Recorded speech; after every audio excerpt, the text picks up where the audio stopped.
La cuerda ya está cerrada cuando entiendes que nadie piensa abrirla. No aprieta para herir, sino para asegurar que no salgas igual de aquí. La fibra áspera raspa tu piel mientras el guardia ajusta el nudo sin mirarte, como si clasificara un objeto antes de enviarlo a un lugar del que no se regresa. Tus manos dejan de pertenecerte en el momento en que quedan registradas dentro de un procedimiento que comenzó antes de que entraras y que terminará solo cuando hables o cuando ya no puedas hacerlo. La habitación huele a humedad antigua y metal oxidado. No hay ventanas. Solo una puerta reforzada que se cerró con un sonido definitivo. Frente a ti un pergamino con el sello rojo ya quebrado. La decisión fue tomada antes de que hablaras, antes de que respondieras, antes de que tu nombre dejara de ser mujer y pasara a ser acusada. Tu nombre es Anne Askew, o era Anne Askew. Ahora, en los documentos que el hombre con la pluma prepara, eres algo distinto. Eres la acusada. Eres la hereje. Eres número en registro de personas procesadas por la Iglesia y la Corona en estos meses de Pilinto y 46, cuando el rey Henry está muriendo y nadie sabe qué pasará después, y todos temen quedar en el lado equivocado cuando el poder finalmente cambie de manos. El hombre con la pluma te mira por primera vez. ¿Entiendes por qué estás aquí? Sí, no, tal vez. ¿Entiendes las palabras que te dijeron cuando te arrestaron? Herejía, desviación doctrinal, peligro para la unidad de la fe. Pero también entiendes lo que no dijeron, que esto no es, en el fondo sobre ti, que esto apunta a alguien más alto, alguien que no pueden tocar de manera directa, alguien como la reina Catherine Parr. Sí, dices, porque decir no solo prolongaría este momento, y este momento ya es, de por sí suficientemente largo. El hombre asiente, marca algo en su documento, luego dice algo que hace que tu estómago se contraiga. El interrogatorio comenzará esta noche, y continuará hasta que tengamos lo que necesitamos. Esta noche, no mañana, no cuando sea conveniente. Esta noche, como si hubiera urgencia, como si alguien estuviera presionando desde otro lugar, como si el tiempo se estuviera acabando para algo más grande que tú. Y en años, si hay años, si sobrevives lo que viene, si tu cuerpo resiste lo que algunos cuerpos no resisten, alguien encontrará registros de esto.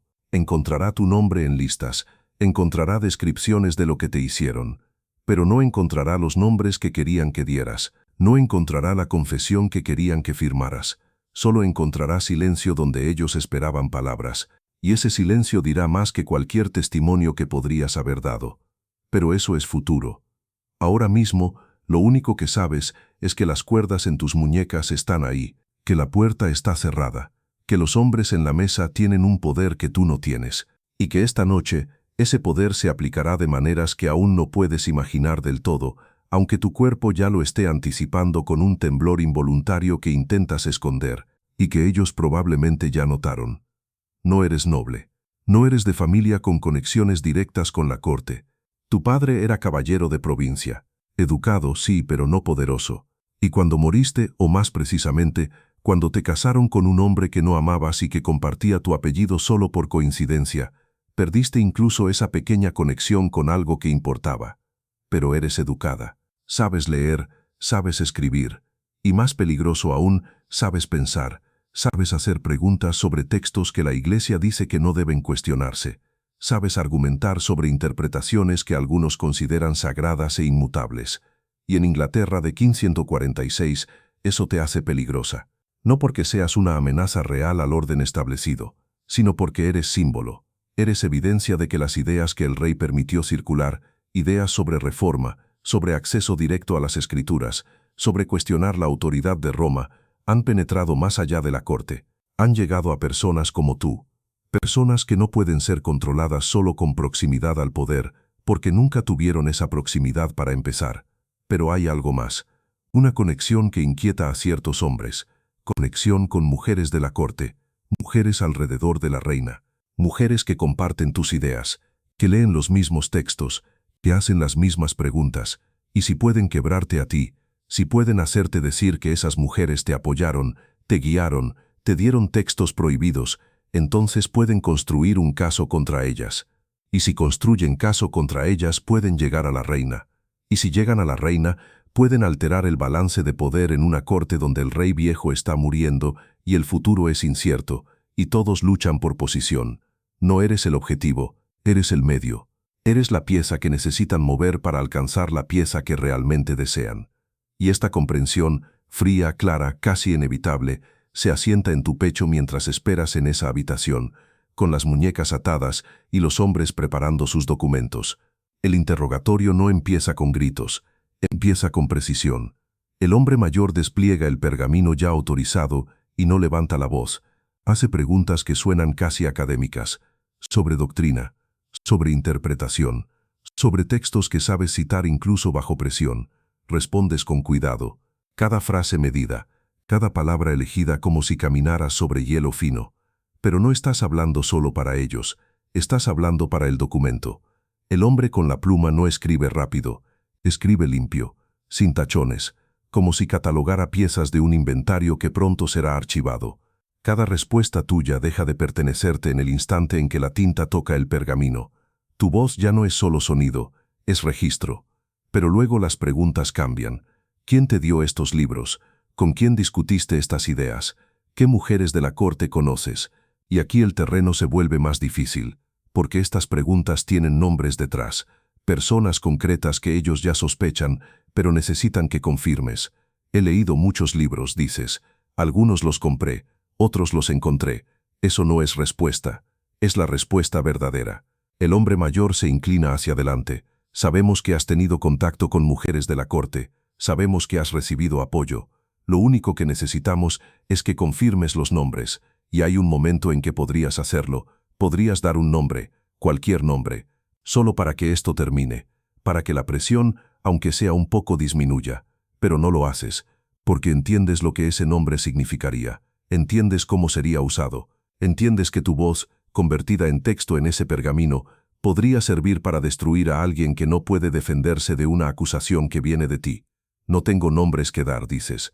El hombre mayor suspira, no con sorpresa, con algo parecido a resignación, como si esperara esta respuesta, como si este punto, donde ofreces cooperación y luego la niegas, fuera parte del proceso que ha visto muchas veces antes.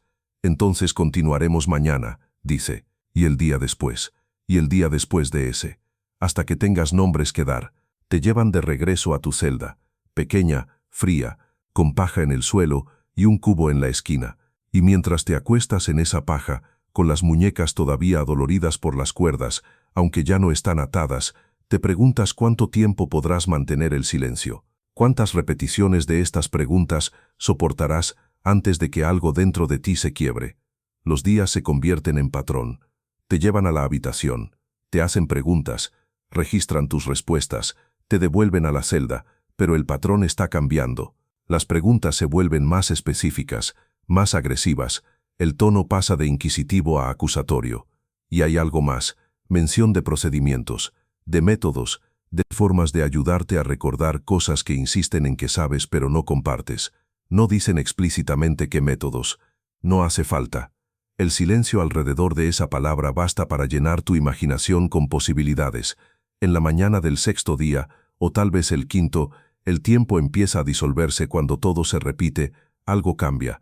No te llevan a la sala habitual, bajan, un nivel, luego otro. Cada escalón parece separar una versión de ti que aún podía salir caminando de aquí. El aire se vuelve más denso, más frío. No hay voces, no hay pasos que no sean los tuyos y los de ellos. La puerta al final del pasillo no parece distinta a las demás hasta que escuchas el cierre. No es un golpe, es un encaje perfecto. Como si la habitación ya estuviera preparada. La habitación es más grande que la celda, pero no se siente más grande, se siente más cerrada. Porque en el centro hay una estructura, madera y metal, ruedas en un extremo, cuerdas, y una tabla larga donde claramente un cuerpo está destinado a ser colocado. El rack. Has oído hablar de él, todos han oído hablar. Pero ver la cosa real, ver cómo las ruedas tienen manivelas, cómo las cuerdas están pensadas para atar muñecas y tobillos, cómo toda la estructura está construida con una precisión que habla de uso repetido, de refinamiento a través de generaciones, es distinto de saber que existe. Hay un hombre esperando. No es uno de los interrogadores, es técnico. Alguien cuyo trabajo es operar el dispositivo, y junto a él están los hombres de antes, los interrogadores, y otros, hombres que reconoces por descripciones, hombres con poder real, hombres cuyos nombres figuran en documentos oficiales. El Lord Canciller, el Lord Almirante. No es procedimiento estándar que hombres de este nivel estén presentes en un interrogatorio. No es normal que personas con tanto poder se involucren de manera directa en un proceso que suelen delegar a subordinados. Su presencia aquí significa algo. Urgencia. Significa que lo que quieren de ti es lo bastante importante como para arriesgar su presencia personal, lo bastante importante como para alterar protocolos habituales que mantienen sus manos limpias. No era desorden, no era exceso, era procedimiento, era método, era estructura legal estirada, pero no rota, nunca oficialmente rota, para acomodar una necesidad política que superaba las reglas normales. Te explican el procedimiento, con voces casi educadas, casi profesionales. El dispositivo funciona mediante la rotación de las ruedas.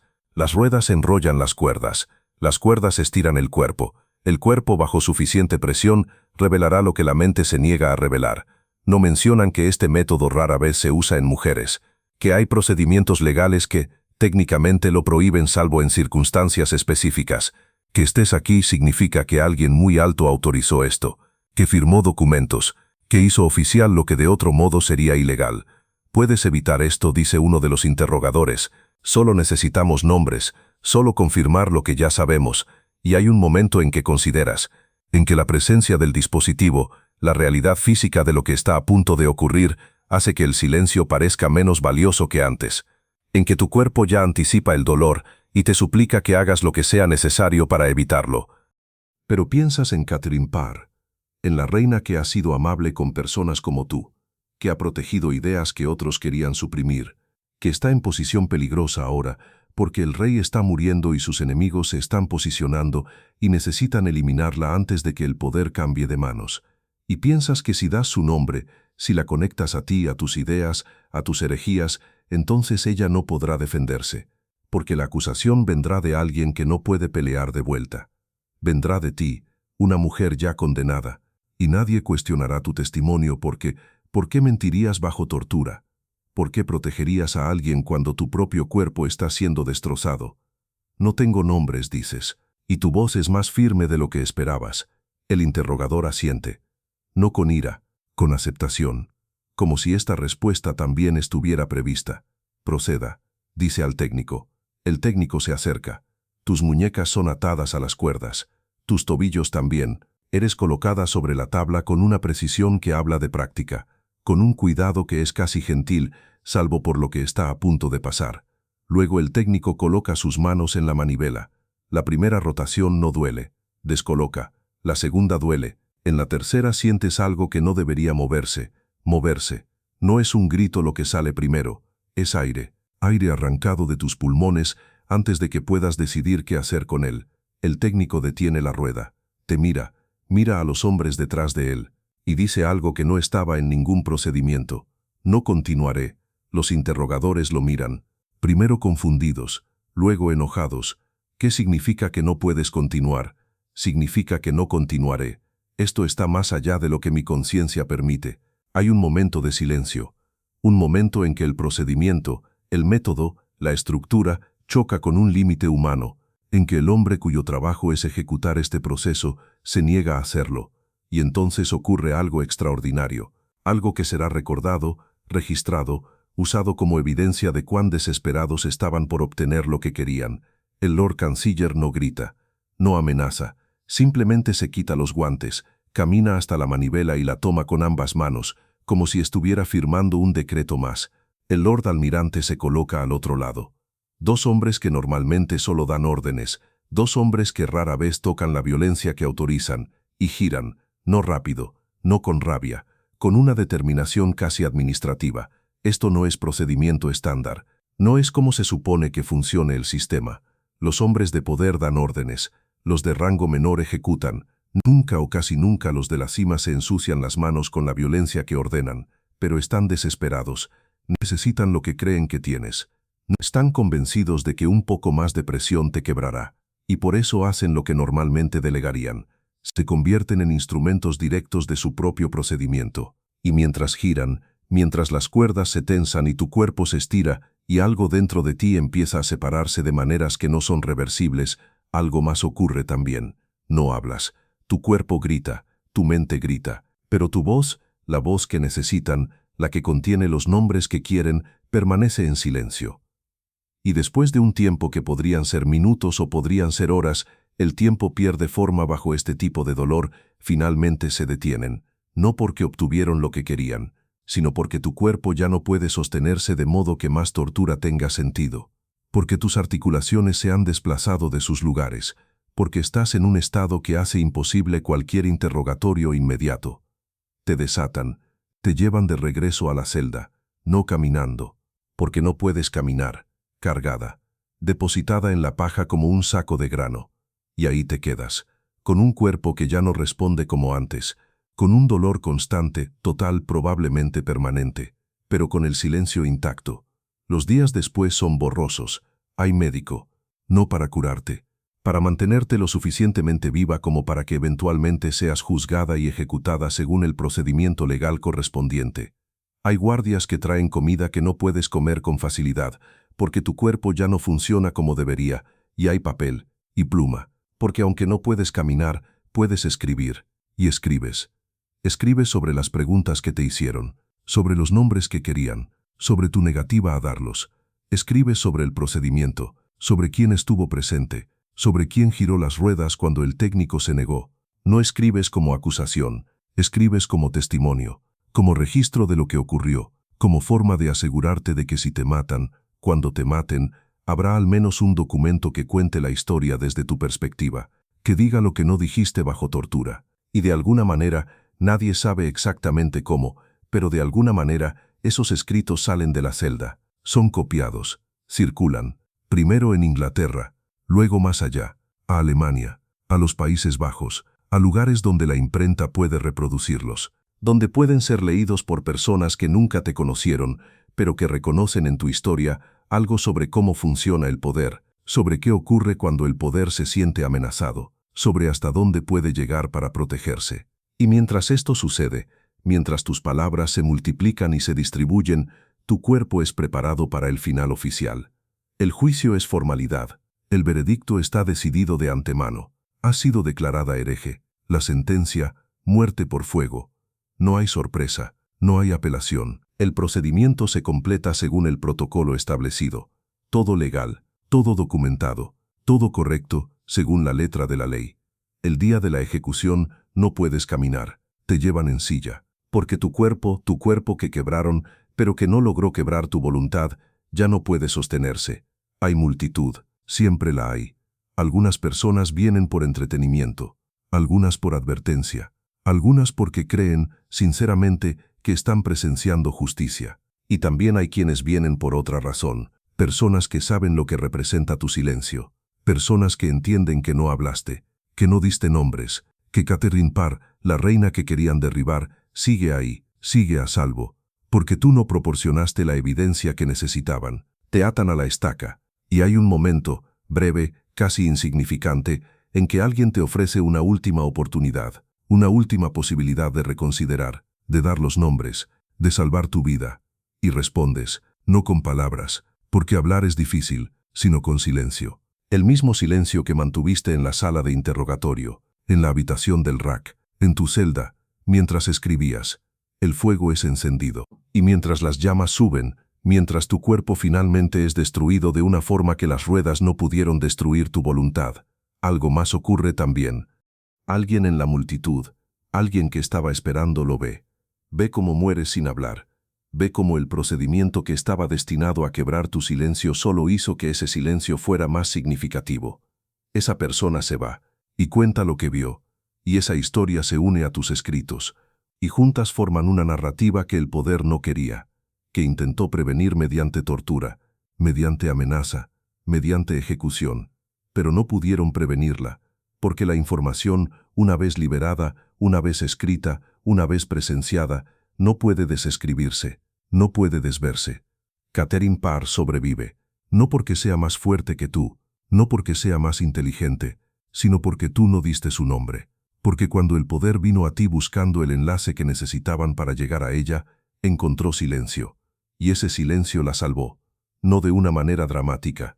No hubo un momento en que ella supiera que estaba a salvo específicamente porque tú sufriste. No hubo agradecimiento directo. Probablemente nunca supo con exactitud cuán cerca estuvo el peligro. Pero los hombres que querían derribarla, los mismos que giraron las ruedas cuando el técnico se negó, sí lo sabían. Sabían que habían tenido su oportunidad, que aplicaron la máxima presión que el sistema permitía, y que aún así no obtuvieron lo que necesitaban. Y sin esa evidencia, sin tu testimonio conectándola a ideas heréticas, a textos prohibidos, a la red de mujeres reformistas que sospechaban pero no podían probar, no podían proceder contra ella, no con el rey todavía vivo, no con el futuro aún incierto. Entonces ella sobrevive, y eventualmente se casa de nuevo, después de la muerte del rey, y vive una vida que es suya, no glamorosa, no poderosa en el sentido en que suele imaginarse el poder, pero libre, viva, no destruida por el procedimiento que estaba destinado a destruirla. Y todo porque una mujer a la que no conoció bien, una mujer de clase distinta, de circunstancias distintas, de posición distinta, eligió el silencio cuando el silencio era lo más difícil de elegir. Tus escritos circulan durante décadas, siglos. Se convierten en parte del registro de cómo el poder usa el procedimiento legal para enmascarar la violencia, de cómo individuos pueden resistir mediante el simple acto de no cooperar. Los historiadores debaten los detalles, tu motivación, si realmente conociste a Catherine Parr, o si esa conexión fue exagerada, si tu silencio fue estratégico o simplemente obstinado. Pero hay consenso en algo, que el rack rara vez fue utilizado en mujeres, que la presencia de hombres tan poderosos en la habitación de tortura fue inusual. Que giraran las ruedas ellos mismos, documentos contemporáneos lo confirman, resulta extraordinario. Que tu negativa a hablar bajo condiciones que quebraban a la mayoría fue, cuanto menos notable. Y más aún, que tus escritos, los que lograste sacar de tu celda, son documentos tempranos de resistencia femenina articulada bajo coerción extrema. No eres única. Hubo otros que también sufrieron, otros que murieron, otros cuyos nombres están o no están en los registros. Pero tu caso es visible, está documentado, no porque seas más importante, sino porque las circunstancias, los hombres involucrados, los textos que circularon, el momento político, hicieron tu historia difícil de ignorar, difícil de borrar. Y ahora, siglos después, tu historia es contada de distintas maneras. Algunas versiones te convierten en heroína, mártir de la fe, omiten las partes donde el dolor era real, donde la duda era real, donde la tentación de hablar era real. Otras versiones te reducen a víctima, mujer destruida por hombres poderosos, omiten el silencio, la elección, el hecho de que retuviste algo que nunca lograron obtener.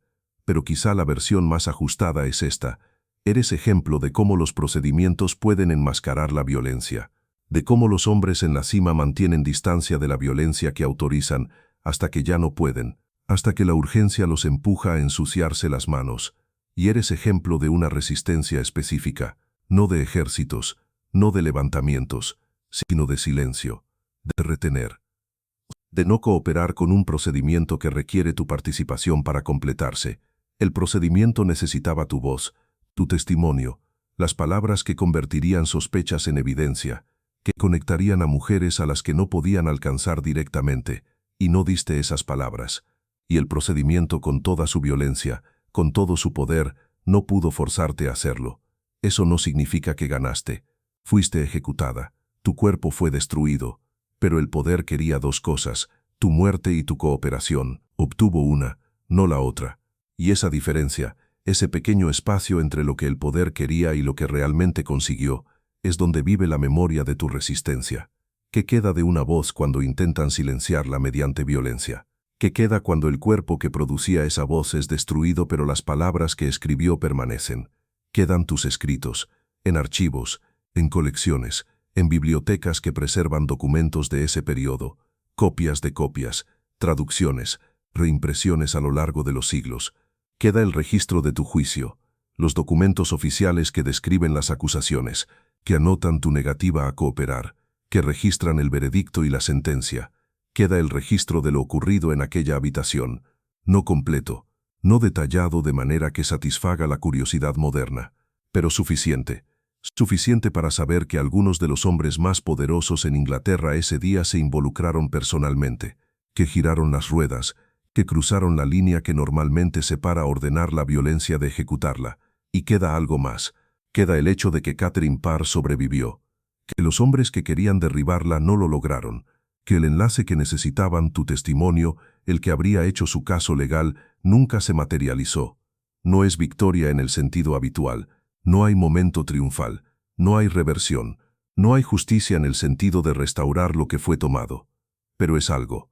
Es evidencia de que incluso en sistemas diseñados para quebrar la resistencia individual, la resistencia es posible. No siempre exitosa, no siempre visible, pero posible. Y esa posibilidad, pequeña, limitada, costosa como fue para ti, es lo que hace que tu historia sea algo más que una historia de sufrimiento.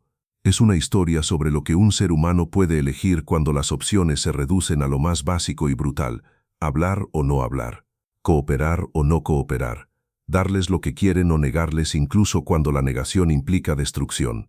Y elegiste la negación, no porque fueras sobrehumanamente fuerte, sino porque comprendiste lo que estaba en juego. Comprendiste que tu voz, convertida en texto oficial, registrada en documentos, usada como evidencia, tendría un poder que tu cuerpo quebrado ya no tendría, y que la única forma de negar ese poder era retener la voz misma. El sistema no falló, funcionó exactamente como estaba diseñado. Te procesó, te clasificó, te estiró, te quebró el cuerpo, te ejecutó según protocolo. Todo quedó registrado, todo quedó firmado, todo fue legal, y sin embargo, algo no salió como debía, porque el procedimiento necesitaba una cosa más: tu cooperación, tu voz convertida en evidencia, tu nombre transformado en puente hacia alguien más alto. Eso no lo obtuvieron. Obtuvieron tu cuerpo en la estaca, no obtuvieron las palabras, y sin esas palabras la acusación quedó incompleta. El fuego terminó el proceso físico, pero no completó el proceso político. Esa es la grieta, no heroísmo, no martirio glorificado. Una grieta, el momento exacto en que el poder aplicó todo lo que tenía y aún así no consiguió lo único que necesitaba, porque hay algo que ningún procedimiento puede forzar por completo: la decisión de cooperar. Te destruyeron, pero no te utilizaron, y esa diferencia, invisible para la multitud que miraba el fuego, es lo que sobrevivió. No el dolor, no el humo, no las llamas, sino el vacío donde debía haber un nombre. Ese vacío quedó en los registros. Ese vacío salvó a una reina. Ese vacío permanece, mucho después de que las ruedas dejaron de girar.